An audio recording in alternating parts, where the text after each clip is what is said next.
I shall now make a statement in my national capacity.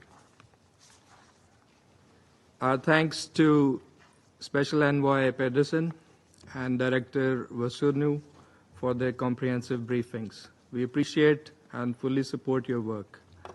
Colleagues, inclusion, genuine dialogue, responding to the interests, safety, and security and humanitarian needs of all Syrians, and putting an end to destabilizing foreign intervention are the key takeaways from the twin briefings that we heard this morning.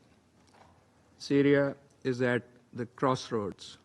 After years of destruction, division, and foreign interference, there are signs of movement towards political dialogue, national coordination, regional outreach, and post-conflict recovery. Though inchoate and fragile, these developments carry significance for a country long deprived of stability and peace. We welcome the efforts to advance an inclusive Syrian-led political process, reflected in the holding of the National Dialogue Conference, the adoption of an interim constitution, and the establishment of the Supreme Committee for Elections. The announcement yesterday of the dates for the first parliamentary elections in September marks an important development. These steps deserve encouragement and international support.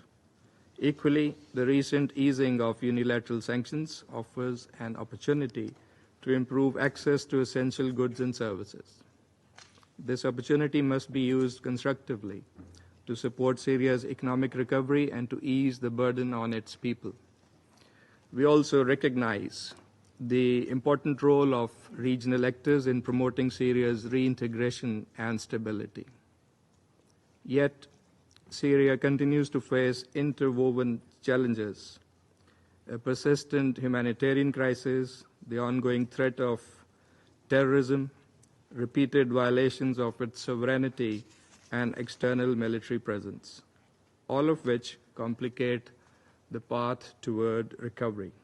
We express deep concerns at the recent violence in Suweida, and in this regard, we welcome the ceasefire facilitated by the US, Turkey, and Arab countries, and call for its full implementation. It is imperative to stop all violence and to ensure justice and accountability. The humanitarian needs remain urgent. Food insecurity, displacement, and collapsing infrastructure continue to drive suffering. Humanitarian support must be consistent and depoliticized, sufficient not only to meet immediate needs, but to help rebuild essential systems over time.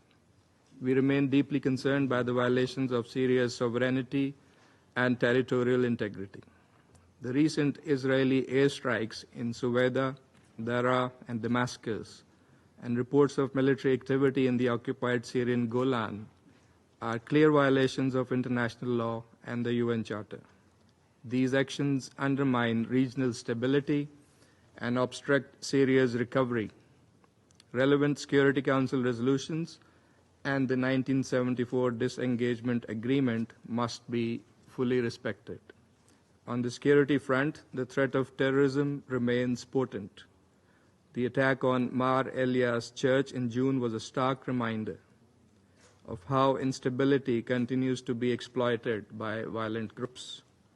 A comprehensive counterterrorism approach, including disarmament and reintegration efforts, must be part of any lasting solution.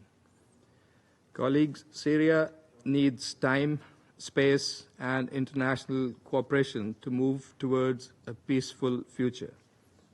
This Council must support efforts that uphold Syria's sovereignty, territorial integrity, and political independence, while helping its people rebuild their lives with dignity.